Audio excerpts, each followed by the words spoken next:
sampai saat ini masih pada bagaimana tes yang tinggi dengan harapan bisa menemukan kasus HIV baru lebih banyak, di mana fokus pada populasi kunci. Kemudian bagaimana mekanismenya supaya semua temuan HIV baru ini bisa diobati, diinisiasi untuk ARV ini, kemudian seterusnya tetap bisa mempertahankan pengobatan ARV-nya, dan 6 bulan berikutnya diperiksa dirawat. Jadi kita masih fokus pada tes pakai waktu yang 20 poin itu umpamanya. Kemudian yang kedua, bagaimana mendesentralisasikan pelayanan komprehensif ke puskesmas. Jadi seperti tahun lalu kita sudah melakukan kegiatan tes and treat di 4 kabupaten melalui dana APBN. Mudah-mudahan tahun ini kita juga bisa melakukan kegiatan yang sama pada 8 kabupaten lagi yang belum sempat dilakukan tahun lalu kegiatan tes and treat. Nah, itu maksudnya untuk menuju ke pelayanan komprehensif. Jadi bagaimana supaya pelayanan komprehensif ini bisa dilakukan oleh teman-teman di puskesmas, tidak hanya bisa menemukan tapi juga bisa mengobati. Yang diobati, yang diperiksa tentu tidak hanya HIV tapi juga IFS-nya, ya. Nah, yang ketiga, meningkatkan keterlibatan masyarakat. Jadi di sini maksudnya melalui kader. Kalau di kegiatan sebelumnya, kegiatan GF sebelumnya, itu masih belum menyentuh mengenai keterlibatan masyarakat. Jadi masih kegiatan kita itu penjangkauannya, pendampingannya dibantu oleh teman-teman Yayasan Lancang Kuning. Tapi itu pun tidak di semua kabupaten, hanya beberapa yang saya tahu itu Pekanbaru. Kemudian Rokan Hilir pun itu hanya ada di wilayah ujung Bagan Batu. Kemudian Rokan Hilir Indragiri Hilir pernah didukung juga oleh Lancang Kuning. Kemudian Bengkalis di Mandang, ya. Nah, sesuatu yang baru di tahun ini ada kegiatan yang mendukung keterlibatan kader untuk membantu kita di dalam meningkatkan pengobatan HIV, termasuk untuk mencari kembali modal yang pernah berobat tapi lost. Jadi ada keterlibatan kader di kegiatan GF tahun ini. Nah, kelompok sasarannya hampir sama persis dengan kelompok sasaran SPM. Jadi ada kelompok orang dengan HIV. Kalau dulu tuh kita sebut singkatannya ODA, tapi sekarang saya lihat di MSP sudah mempopulerkan singkatan ODIF. Jadi tidak lagi ODA tapi ODIF singkatannya. Jadi ya, kelompok sasarannya ODIF, kemudian kelompok kunci yang masuk di kelompok kunci ini LSL, Waria, WPS, kemudian Nasur. Dan ada kelompok berisiko lainnya, masuk di sini WBB, pasangan dari kelompok kunci, pasangan dari ODIF, pasien TB, kemudian bayi dari ibu dengan HIV. Nah, bagaimana strateginya untuk mencapai nanti target yang sudah diberikan oleh Global Fund? Tentu harus ada, awalnya adalah deteksi dulu orang dengan HIV-nya. Caranya tentu dengan meningkatkan tes. Kemudian kalau sudah ketemu yang positif, diobati. Ada kelompok masyarakat yang akan membantu layanan nanti bagaimana meningkatkan untuk tes, kemudian bagaimana untuk meningkatkan orang yang HIV positif itu diobati, kemudian termasuk mencari orang yang lolos follow up. Kemudian selain itu kembali sesuai dengan tujuan awal, bagaimana layanan HIV/AIDS komprehensif itu bisa dilakukan di puskesmas melalui kegiatan orientasi atau workshop test and treat yang insya Allah akan kita lakukan tahun ini dengan dana APBN untuk 8 sebenarnya untuk 12 kabupaten kota. Mudah-mudahan sampai akhir tidak ada efisiensi dana lagi, sehingga kita bisa latih teman-teman kabupaten semuanya di provinsi. Jadi kalau tahun lalu itu kegiatannya di kabupaten kota, sekarang buat di provinsi. Jadi nanti ada sejumlah vaskes yang akan teman-teman pilih, tentunya yang prioritas akan kita latih di provinsi. Pelatihannya test and treat. Nah, inilah maksudnya nanti tujuannya puskesmas yang sudah dilatih bisa harapannya melakukan layanan komprehensif di puskesmasnya masing-masing. Teman-teman, kalau di slide ini nanti ada yang perlu diklarifikasi, didiskusikan, langsung aja. Jadi tidak usah menunggu sampai selesai karena slide-nya cukup banyak ya. Nah, ini kegiatan utamanya teman-teman bisa lihat sendiri. Mengenai kondom ini kan sekarang posisinya kosong di seluruh kabupaten, pasti sudah expired semua. Nah, informasi terbaru kemarin dari Subit akan mengirimkan kondom dan pelicin ke masing-masing provinsi. Mudah-mudahan dalam bulan ini bisa nanti sampai di Pekanbaru, dan itu akan kami langsung distribusikan ke 12 kabupaten kota. Nah, teman-teman jangan, harapannya langsung juga bisa membagikan itu, dibagi sesuai dengan populasi kunci yang ada di masing-masing puskesmas. Jangan lama numpuk juga di gudang kabupaten, tapi juga harapannya bisa langsung didistribusikan ya. Kondom, pelumas, kemudian jarum suntik steril itu kita tak punya layanannya, PDRM hanya di Pekanbaru. Tes HIV masih konsepnya ada yang statis di puskesmas, kemudian ada juga yang mobile, nanti yang didukung oleh kegiatan mobile klinik. Nah, selanjutnya kalau sudah ketemu yang positif, bagaimana caranya diberikan obatnya, kemudian minimal 6 bulan oda yang baru bisa dites Pilambok. Nah, program TB HIV ini agak-agak mau dibilang tertinggal, juga kadang-kadang agak sering dilupakan nih. Tapi sekarang ini juga kalau teman-teman lihat di target yang sudah kita bagikan lewat surat kemarin, juga ada beberapa indikator kolaborasi TB HIV yang harus kita penuhi lagi gitu. Di antaranya untuk pasien TB yang dites HIV, kemudian pencegahan terapi, pelaksanaan terapi profilaksis TB untuk mencegah TB pada ODA, kemudian bagaimana kalau pengobatan bagi pasien TB yang juga HIV atau pasien HIV juga TB sama-sama bisa mendapatkan pengobatan ART dan OAT sekali jalan ya. Jadi ada 3 indikator kaitannya dengan kolaborasi TB dan HIV. Kalau yang screening TB 4 malah kalau kolaborasi TB HIV. Pertama, pasien TB di tes HIV itu teman-teman bisa lihat di laporan TIPK ya. Kalau yang di atas screening gejala TB pada semua ODA yang sedang mendapat pengobatan, teman-teman bisa lihat di LBPHA poin 6.1 ya. Teman-teman DO hafal kan harusnya 6.1. Pembandingnya adalah 1.9. Jadi seharusnya orang yang datang berkunjung ke perawatan HIV setiap bulan itu di screening. Di screeningnya ini saya ingatkan lagi sebenarnya, kalau ada yang agak-agak lupa, screeningnya tidak dengan pemeriksaan sekutum, tapi hanya dengan menanyakan apakah punya gejala TB. Itu yang dikatakan screening di program kita. Jadi kadang-kadang laporannya gimana Rizka? Nanti kita lihat di link yang di setiap bulan di Rekap Rizka. Kadang-kadang ada yang data di 1.9-nya banyak, tapi kemudian yang muncul di 6.1 sangat sedikit gitu. Apakah screeningnya lewat atau sayangnya dilakukan tapi tidak dilakukan tapi tidak dilaporkan. Nah, ini yang disayangkan ya. Kemudian INH untuk pencegahan TB pada ODA, INH kita stok masih banyak.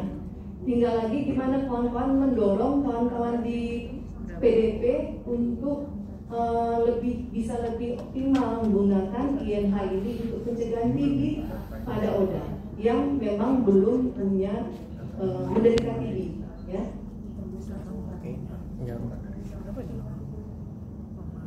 Ini ini tugas dan tanggung jawab, dan teman-teman bisa lihat sendiri. Sebenarnya kan kita punya juknis itu cukup tebal. Kita tuh kadang-kadang lihat buku juknis yang tebal tuh jadi udah malas duluan memulak balik. Jadi saya coba mencari poin-poin dari juknis. Saya coba ini buat dalam bentuk slide. Nah, nanti teman-teman bisa lihat sendiri slide-nya lebih detail ya. Ini tugas dan tanggung jawab teman-teman di SSR atau subresipien atau kabupaten kota.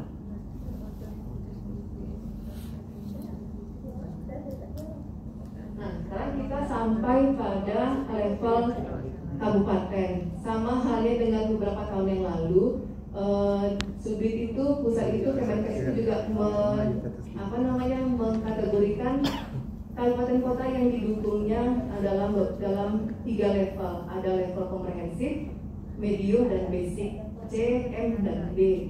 Nah, di tahun ini, kalau 2 tahun yang lalu kalau nggak salah, ada 2 kabupaten di Riau itu yang masuk level C, komprehensif. Waktu itu Pekanbaru dan Bengkalis. Nah, sekarang ini tinggal 1, Pekanbaru yang masuk komprehensif. 7 kabupaten lainnya itu levelnya medium, ya. Tapi saya rasa semua punya kewajiban yang sama untuk bisa melakukan tes seoptimal mungkin dan mengobati. Jadi kita memang mendorong semua kabupaten kota puskesmasnya bisa melakukan tes entry atau bisa melakukan layanan komprehensif tanpa melihat levelnya, ya. Harapannya seperti itu. Nah, ini target dan indikator. Kita mulai awal dari target indikator untuk pencapaian fast track di Provinsi Riau. Di belakang bisa kelihatan firman, bisa baca, bisa ya. Oke. Jadi ada 18 yang di ini teman-teman juga mungkin bisa lihat di MOU-nya masing-masing ada ya? Ada nggak? Tabel ini di MOU-nya kalau nggak salah ada. Ada Dila? Ya udah, kalau ini nggak ada, kita fokus dulu ke sini. Ini adalah target indikator output yang harus kita capai selama 2 tahun. Dan pusat itu membaginya per semester. Jadi ada 4 semester selama 2 tahun, 2022 dan 2023. Teman-teman bisa lihat di sini target tes HIV itu ada pada indikator 1 sampai 12. Ya. Indikator 1 sampai 12 itu tentang target tes HIV yang harus dicapai untuk mencapai indikator 16 sampai 18, yaitu tentang pengobatan ARV dan tes viral load-nya. Ya. 1 sampai 12 itu tadi yang sama kita bahas ketika slide yang ditampilkan Bu Erta, sasaran SPM sebenarnya. LSL di tes HIV, kemudian waria di tes HIV, WPS di tes HIV, penasung di tes HIV, ibu hamil di tes HIV, pasien TB di tes HIV, WBP di tes HIV, pasien IMS di tes HIV. Kan semua sasaran SPM. Betul kan teman-teman ya? 8. Kemudian ada lagi nomor 9, pasangan kelompok kunci di tes HIV. Ada pasangan kelompok kunci di tes HIV. Jangan bingung, nanti teman-teman tinggal jumlahkan di KTS-nya. Lihat di, nanti Rizka ada poin tentang itu Rizka ya. Lihat di populasi kunci itu kan LSL, waria, WPS. Jadi pasangan ketiga populasi kunci ini yang dites, itu maksudnya. Ya, pasangan kunci yang dites, kemudian pasangan ODA yang dites. Pasangan ODA yang dites di laporan KTS ada kan kolom paling kiri, paling kanan setelah WBP kalau nggak salah. Pasangan ODA yang dites HIV. Ini kayaknya nih semua data ini yang teman-teman datanya ada di link yang teman-teman laporkan setiap bulan ke TO, ke pusat juga. Ingat nggak data-data yang di link yang setiap bulan teman-teman laporkan? Semuanya ada kan? Pasangan Di Rizky. situ? Ya, sama. Pasangan Rizky sini bunyinya pasangan kelompok kunci. Ya, jadi yang pasangan Oda di tes HIV pun sudah ada datanya di KTS, di laporan KTS. Beda nggak Kak? Rizky dengan MP itu Kak? Rizky sama MP notifikasi pasangan kan jatuhnya.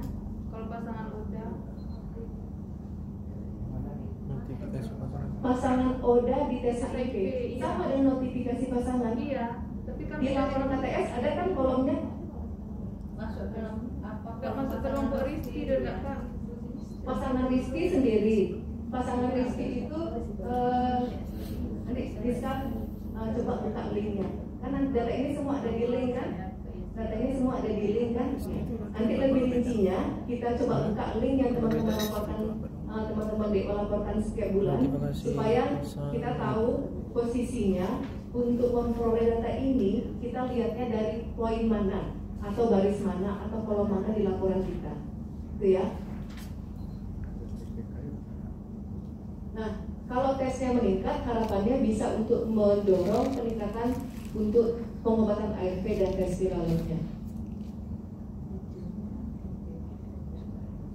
Indikator untuk pengobatan ARV itu ada di nomor 16, yaitu ODA baru mulai ARV, dan poin nomor 17 ODA tetap ARV 12 bulan, kemudian yang tes PL-nya ada di nomor 18 ODA di tes viralon, ya.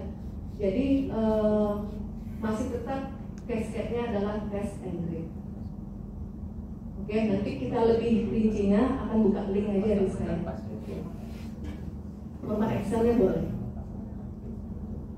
Kita ke slide berikutnya.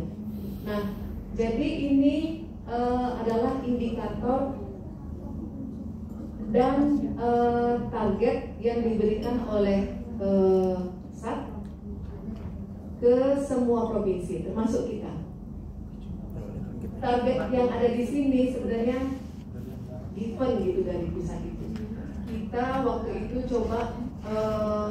mencoba mengklarifikasi kenapa target ini jumlahnya sekian, target ini jumlahnya sekian gitu. Harapannya kan bisa targetnya lebih turun, terutama populasi kunci, karena angkanya cukup tinggi. Tapi kemudian target ini nggak bisa diapa-apakan karena pusat pun punya justifikasi sendiri. Agar kita bisa menuju ending di tahun 2030, memang kita harus melakukan tes dan pengobatan yang adekuat sebanyak inilah, gitu. Kira-kira gitu justifikasinya. Sehingga kita nggak bisa ngapa-apa lagi, akhirnya menerima saja target yang diberikan oleh pusat. Nah, ini juga yang teman-teman bisa lihat ada di MOU masing-masing. Jadi di akhir proyek, di akhir tahun, evaluasinya mengacu ke sini. Makanya saya kemarin sempat ke Rokan Hilir, kemudian ke Siak. Ternyata target ini belum terdistribusi ya, Belum. ke per Paskes. Akhirnya Rohil udah terdistribusi semua per Paskesnya, termasuk rumah sakit, Siak juga udah. Nah, untuk kabupaten yang lain gimana? Kemarin di Rohil Siak sudah membagi sebenarnya, tapi yang dibagi baru target SPM yang awal. Awalnya, Ya, semua gitu posisinya. Nah, kami ingin semua teman-teman 8 kabupaten kota, kalau bisa di pertemuan ini kami dapat alokasi pendistribusian target ini per Paskes di masing-masing kabupaten. Kenapa? Karena itu nanti penting acuan bagi teman-teman untuk ketika melakukan evaluasi pada rapat-rapat kecil yang didukung oleh GF yang harus kawan-kawan lakukan di daerah. Ada banyak rapat, ya. Ada rapat cascade, ada rapat semester, ada rapat validasi data. Acuannya tentu teman-teman harus mengevaluasi per Paskes, puskesmas dan rumah sakit. Makanya teman-teman harus bagi ini habis ke seluruh Paskes. Kalau teman-teman saat ini ada MOU dengan klinik swasta, mandiri mereka, target ini pun harus teman-teman bagi ke mereka, karena teman-teman akan ambil data mereka untuk capaian ini juga gitu. Ya, kalau misalnya ya gitu, kayak Pekanbaru ada tuh MOU dengan klinik swasta, mungkin di kabupaten lain juga ada MOU dengan klinik swasta. Kawan-kawan bisa bagi target ibu hamilnya ke sana, gitu ya. Apalagi itu yang dilakukan oleh klinik swasta, misalnya juga dia melakukan screening TB, bagi target pasien TB yang dites HIV-nya ke sana. Jadi menjelang besok kami ingin dapat, malamnya juga boleh, lebih cepat lebih bagus, dapat alokasi target ini per kabupaten kota per vaskes masing-masing. Gunakan gunakan beban atau kemampuan per vaskes dia melakukan tes tahun lalu dan pemetaan populasi kunci yang ada di wilayah kerja puskesmas masing-masing. Saya rasa teman-teman pasti tahu mana puskesmas yang punya populasi kunci, mana yang tidak. WBP dijangkau oleh puskesmas mana? Nggak semua puskesmas jangkau WBP. Kasih ke satu puskesmas yang memang wilayah kerja rutan atau lapas di situ, gitu. Kemudian LSL, waria, WPS, mana puskesmas yang punya ini? Ya, kalau teman-teman mau bagi semua target populasi kunci ini ke seluruh puskesmas silakan, tapi mungkin bebannya tidak sama, gitu ya. Mungkin lebih banyak di perkotaan atau yang memang selama ini teman-teman melihat datanya mereka memang banyak melaporkan kasus dari populasi ini. Bisa ya, saya. Kalau nanti ini kita duduk di ruang makan aja, kita bagi, kita bantu teman-teman untuk bisa membreakdown target ini habis ke seluruh vaskesnya. Ya. Penasun 2023 semua. Tadi yang saya bilang kita kan targetnya udah given dari pusat, terima aja dulu. Kita nggak bisa apa-apakan karena dari pusatnya memang sudah membreakdown per kabupaten. Itu untuk Penasun. Pekanbaru apalagi itu banyak. Dumai juga ada. Kamu tuh lagi LSM itu sampai 1000 orang. Ya. Nanti kita lihat slide yang mobile ini. Kita lihat dulu data ini. Ya. Zona merah. LSM, waria, WPS, Penasun teman-teman bagi sesuai pemetaan populasi kunci. Ya. Bumil pasti semua dapat. Kalau ada MOU dengan klinik swasta, bagi juga bumilnya ke sana targetnya. Pasien TB, coba teman-teman lihat tahun lalu penemuan pasien TB per puskesmas itu kekuatannya berapa. Jadi kawan-kawan bisa prediksi untuk membagi target itu per puskesmas di tahun ini. WBP bebankan pada satu puskesmas yang wilayah kerjanya rutan atau lapas. Pasangan kunci juga lihat temuan tahun lalu, pasangan audit lihat temuan tahun lalu. Kemudian screening TB kawan-kawan, kemudian pasien TB HIV dapat ART, ODA dapat ART, ODA baru mulai ART, itu lihat masing-masing di layanan PDP-nya. Jadi ini targetnya dibagi ke layanan PDP saja, karena kegiatannya memang di layanan PDP, jadi belum di semua puskesmas. Ya, kecuali nanti ada pengembangan baru layanan PDP, teman-teman bisa breakdown lagi targetnya ke layanan yang baru. Ya. Tes viral mengacu kepada orang yang sedang mendapatkan ART. Posisinya sekarang berapa? Ini juga hanya dibagi ke layanan PDP. Karena nanti layanan PDP yang merujuk ODA-nya untuk pemeriksaan viral. Ya. Jadi bagi habis targetnya. Ini target tahun 2023. Nah ini adalah sumber data indikator target kita. Mau dibahas atau teman-teman DO udah paham semua nih? Ini udah ya? Udah bisa ya? Sumber-sumber data kita untuk mendapatkan target yang tadi di slide yang sebelumnya. Udah bisa semua ya? Lanjut ya. Bagian tadi. Laporan tiap bulan itu sumber data. Nah, ini anggaran Global Fund per kabupaten kota. Berbicara tentang anggaran, tentu kita sebenarnya merasa terapresiasi karena Global Fund masih mensupport kita dengan anggarannya. Kami di provinsi sebenarnya sangat bergembira hati juga Global Fund masih memberikan anggaran ya Bu Enta ya untuk lembaga HIP. Dan saya mau cerita sedikit mengenai pengalaman beberapa tahun yang lalu. Dulu itu Kampar itu termasuk kabupaten yang disupport Global Fund bersama kabupaten yang lain. Tapi kemudian setelah 1 tahun berjalan, Global Fund ini biasanya proyeknya itu kontraknya 2 tahun. Seperti tahun ini 2 tahun, 2022 sampai 2023.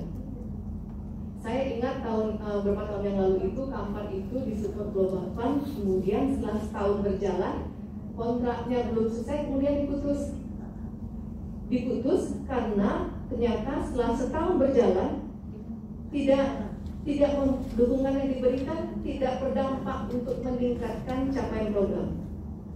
Jadi ini mungkin bisa jadi jadi pelajaran kita bersama. Jadi begitu, setahun itu Global Fund pusat itu mengevaluasi kinerja seluruh daerah yang disupportnya per kabupaten kota. Ada nggak memberikan kontribusi yang nyata untuk meningkatkan tes, untuk penemuan HIV positif, dan untuk meningkatkan pengobatan? Itu yang pertama. Jadi memang kita harus berupaya, walaupun kita dikasih beban yang cukup, tapi kita rasanya berbangga hati juga kita disupport oleh Global Fund karena kenyataannya memang tidak hanya di provinsi dan di beberapa kabupaten kota anggaran program kita sangat kecil kan. Susah membuat kita untuk bergerak, susah untuk membuat kita mendorong teman-teman puskesmas untuk bisa lebih optimal melakukan pelayanan. Nah, dengan dukungan Global Fund ini, harapannya kami mengharapkan kita semua mempunyai semangat yang sama untuk bisa meningkatkan capaian. Target dia lah dulu gitu target, kita upayakan untuk bisa semaksimal mungkin menyerap anggarannya. Kemudian kita bisa mengevaluasi memang ini berdampak untuk peningkatan program. Tesnya harusnya lebih meningkat dibandingkan tahun sebelumnya. Kalau seandainya tadi SPM tadinya kita tidak didukung oleh kegiatan mobile klinik yang maksimal misalnya, mungkin peningkatannya tidak cukup signifikan. Nah, sekarang ada mobile klinik, harapannya tentu harus berbeda performa kita dibandingkan tahun sebelumnya, ya. Begitu juga dengan target pengobatannya. Makanya Global Fund juga mensupport mobile klinik itu hanya untuk populasi kunci, tidak untuk populasi non kunci. Harapannya bisa ketemu kasus HIV-nya lebih banyak, sehingga itu menjadi saran teman-teman dari PDP untuk mengobati. Ya, di samping nanti ada kader yang membantu untuk mencari oda yang pernah berobat, yang pernah hilang, yang pernah lost follow up. Jadi itu dibantu oleh kader. Di samping kita juga masih dibantu oleh teman-teman dari PKBI Riau yang nanti akan membantu untuk penjangkauan populasi kunci. Tapi memang tidak di semua kabupaten, hanya ada kalau nggak salah di 3 kabupaten. Besok kita akan ada sesi diskusi dengan teman-teman PKBI, ya. Gimana caranya supaya keberadaan orang-orang mereka di daerah teman-teman sekalian bisa berdampak untuk program. Selain itu juga ada nanti bantuan dari teman-teman Yayasan Sebaya Lancar Kuning untuk mencari juga membantu oda yang lost follow up. Tapi juga tidak di semua daerah, hanya kalau nggak salah di Pekanbaru, kemudian Rohil, kalau nggak salah Rohil dan Bengkalis, cuma itu. Nah, sisanya nanti akan dibantu oleh kader. Jadi wilayah-wilayah yang tidak ada Yang kuning di situ tidak ada PKBI di situ akan dibantu oleh kader. Makanya nanti ada beberapa kabupaten yang akan melakukan kegiatan orientasi pada kader agar bisa membantu layanan meningkatkan pengobatan ARV. Kemudian mencari yang lost follow-up. Ya.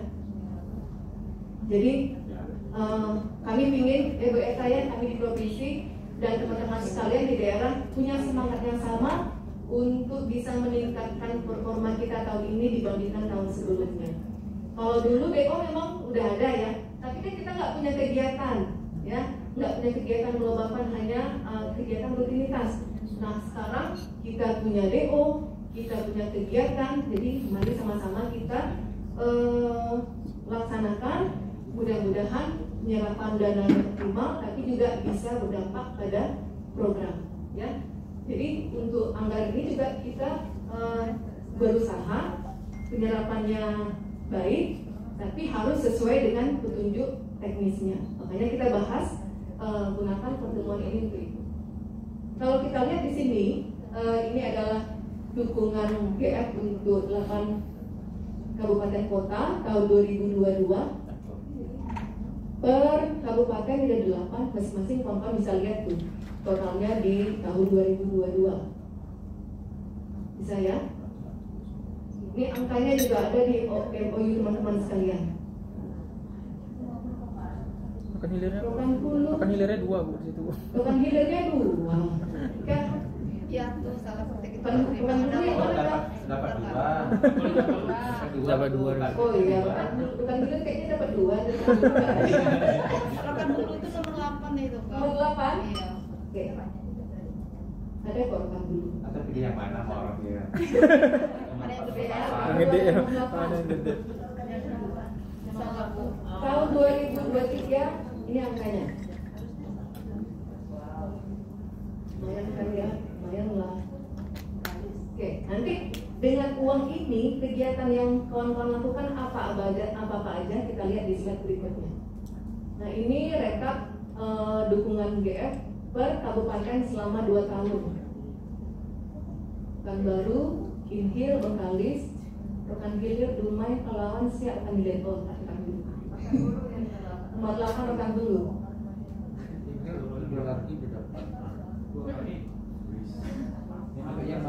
Oke, tadi anggarannya. Sekarang kita lihat dengan anggaran yang tadi, kawan-kawan harus melakukan apa aja.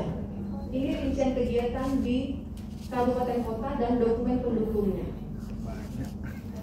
Banyak. Kita kayaknya bisa menunjukkan juga kan? Iya, Kak. Oke. Jadi teman-teman bisa lihat, ini kegiatan pelabuhan komponen S di 8 kabupaten kota selama 2 tahun. Ada 11 jenis kegiatan.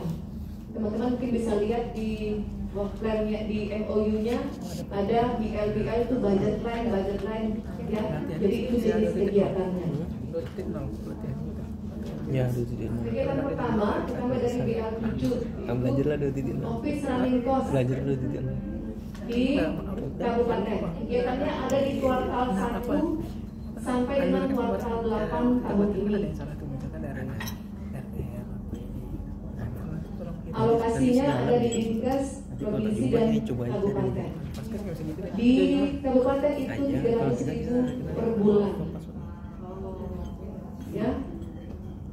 Tapi karena keterbatasan dukungan GF untuk office running cost ini juga diharapkan kekurangannya dapat menjadi bagian dari kontribusi Dinkes provinsi maupun kabupaten kota. Oh ya teman-teman kan kalau tahun lalu masih pure fungsinya sebagai data officer, tapi tahun ini punya fungsi ganda juga sebagai finance yang nah barangkali teman-teman juga sudah disupport oleh aplikasi ya, aplikasi nanti yang akan membantu teman-teman menginputkan data realisasi keuangannya yang sudah di on-job training kan. Nah, kalau teman-teman di sini nanti ada yang masih belum paham atau karena belum belum kegiatan yang belum ada yang berjalan, mungkin masih belum kelihatan masalahnya, dan nanti bisa diasistensi kembali oleh Mbak Erika. Ya. Ika, udah depan kan? Ika di sini mau nyata. Dan nanti kalau ada teman-teman yang bertanya, kawan-kawan kalau di slide ini kalau ada yang mau ditanyakan langsung ya. Ya, Mega. Ya. Ega, Bu Sri.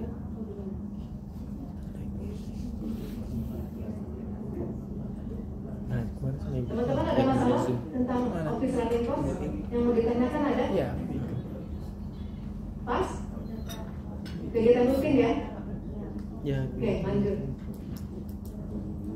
Nah, kegiatan kedua ada kegiatan komprehensif mobile clinic untuk tes and treatment. Kegiatannya ada di setiap kuartal. Nah, ini yang beberapa kabupaten saya lihat sudah ada yang melakukan kegiatan dan memberikan SPJ-nya ke Mbak Erika. Ya. Deskripsi kegiatan ini adalah mobile clinic ini hanya digunakan untuk populasi kunci, ya. Jadi hanya digunakan untuk menjangkau WPS, LSL, waria, penasun kalau ada, dan warga binaan pemasyarakatan di lapas atau rutan. Di luar populasi ini, teman-teman tidak bisa gunakan kegiatan mobile clinic. Itu ya. Setiap mobile, petugas yang turun itu ada 4 orang, dokter, perawat, petugas lab, petugas RN. Silakan kalau kondisi di puskesmas itu mengharuskan teman-teman dari timnya datang lebih dari 4 orang, tapi SPJ-nya tetap 4. Ya, kondisi realnya nanti silakan. Dia mau datang, mau turun berlima, berenam silakan, tapi SPJ-nya tetap 4 orang itu ya kan? Nah, sumber data untuk bukti teman-teman kabupaten membayarkan klaim dari puskesmasnya adalah lihat di SIHA laporan PTS butir 6, jumlah orang yang diberi pasca tes konseling dan menerima hasilnya. Lihat di kolom WPS, LSL, waria, penasun, BBP. Karena semua dari KTS, nggak ada yang di TIPK, ya.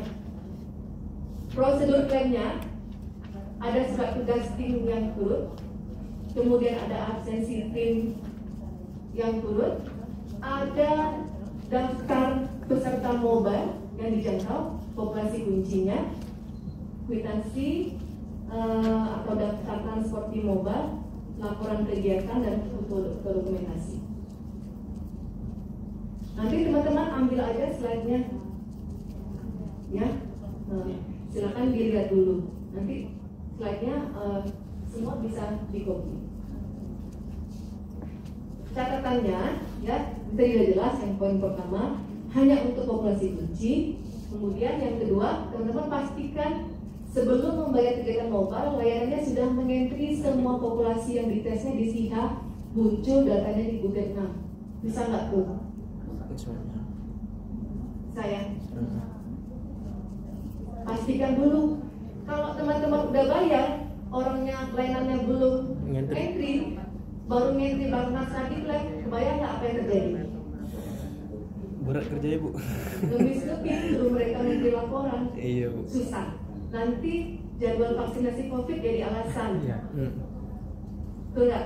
Betul. Jadi pastikan dulu mereka sudah entry, teman-teman sudah cek, muncul datanya, baru bayar. Ya, untuk memudahkan teman-teman di kabupaten sebenarnya, ya. Nah ini tadi ada yang nanya tuh waktu kita tampilkan slide target, itu orang apa tes, masa sih LSL ada 1000, gitu. Ya, WPS ada 2000, itu adalah tes.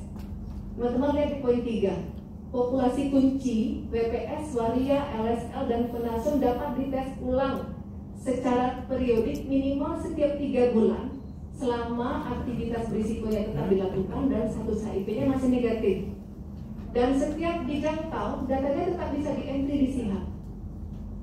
Karena perilaku risiko tetap dia lakukan. Status HIV-nya bisa muncul kapan aja kan? Nggak di bulan ini, bisa bulan besok. Nggak bulan besok, bisa bulan berikutnya. Kemungkinannya tetap besar karena aktivitas berisiko tetap dia lakukan. Betul nggak? Nah, jadi itu tes, bukan orang. Jadi kalau tes berarti mungkin nggak kita jangkau 1000? Mungkin. Karena kan kita bisa melakukan tesnya secara periodik pada populasi kunci.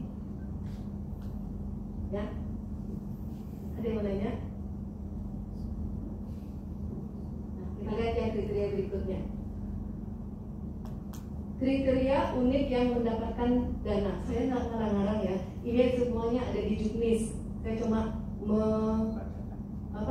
mencari poin-poinnya supaya teman-teman lebih mudah memahaminya daripada baca Juknis yang tebal. Oke. Paskesnya yaitu layanan HIV, layanan tes HIV dan pengobatan. Ya. Timnya tadi sudah kita bahas 4 orang. Yang di SPJ, ya. Kondisi realnya nanti silakan. Dinas Kesehatan Kabupaten Kota menentukan paskes yang akan melakukan kegiatan dan menerima dana mobile klinik disesuaikan dengan pemetaan populasi kunci. Nah, itu gunanya teman-teman harus bagi target populasi kunci tadi per paskes supaya teman-teman bisa tentukan dari sejumlah paskes yang ada di masing-masing kabupaten berapa yang akan disupport dengan dana mobile klinik dari GR. Karena jumlahnya terbatas. Nggak mungkin juga akan teman bagi ke semua puskesmas. Kalau di sana nggak ada populasi kuncinya, ngapain puskesmas itu dikasih? Dikasih ke puskesmas yang hanya punya populasi kunci di wilayah kerja puskesmas itu. Ya, jadi makanya harus bagi target tadi ke puskesmas. Mungkin jumlahnya nggak sama. Ada yang dapat, ada yang enggak. Ada yang dapat besar, ada yang dapat kecil. Yang dapat super mobile klinik adalah yang dapat beban target populasi kunci di situ besar.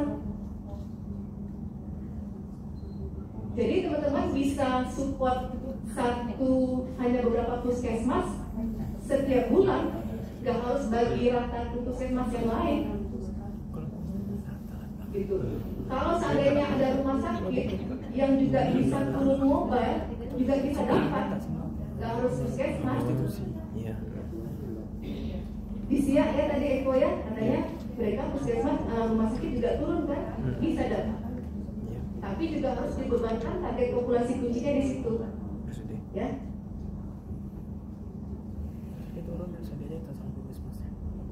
Nah, ketentuan umumnya biaya mobile klinik digunakan untuk pelayanan lidah tadi. Dan WBP di lapas yang dimiliki tidak dapat melakukan tes HIV sendiri. Nah, jelas. Jadi selain populasi kunci, WBP kalau puskesmas masuk secara reguler ke lapas atau rutan yang ada di wilayah kerjanya juga bisa mendapatkan mobile klinik. Dia jangkau WBP-nya di sana. Gitu. Tapi untuk WBP yang tidak bisa mandiri ya, kalau ada rutan lapas yang sudah bisa melakukan tes sendiri, kemudian mengentry sendiri datanya di SIHA, nggak dapat. Yang dapat hanya puskesmas yang datang ke lapas rutan dan datanya di-entry oleh puskesmas. Ada rutan yang mandiri di Putalis, Rutan kita Mil, mandiri. Pekanbaru, masih di Dia mandiri, cuman mereka nggak Kadang-kadang nggak mandiri. nggak sanggup mereka melaksanakan karena banyak. Jadi puskesmas yang masuk akhirnya. Oke, kalau gitu puskesmas masih bisa dapat. Iya, kami arahkan puskesmas yang. Ya.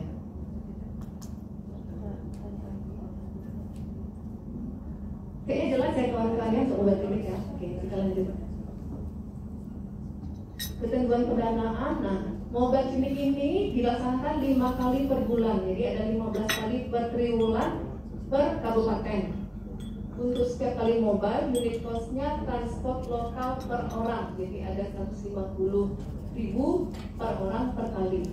Permintaan pembayaran dilakukan secara tagihan atau klaim. Klaim diajukan dengan melaporkan hasil kegiatan disertai kelengkapan data dari laporan KTS Butir 6. Kayaknya udah lengkap lah jadi teman-teman ya. Ada pertanyaan? Lanjut ya. Nah ini yang mau saya diskusikan ke teman-teman sekalian. Ini kami buat kaitannya adalah karena jumlah mobile kita terbatas, target kita cukup besar, sehingga bagaimana caranya, triknya, walaupun mobilenya terbatas, syukur-syukur kalau teman-teman di APBD-nya ada mobile klinik juga nih. Tapi ada juga yang nggak punya, kayak Siap punya ya Pak Uki ya? Ada support mobile klinik Bu dari APBD untuk Siap. Siapa lagi yang punya?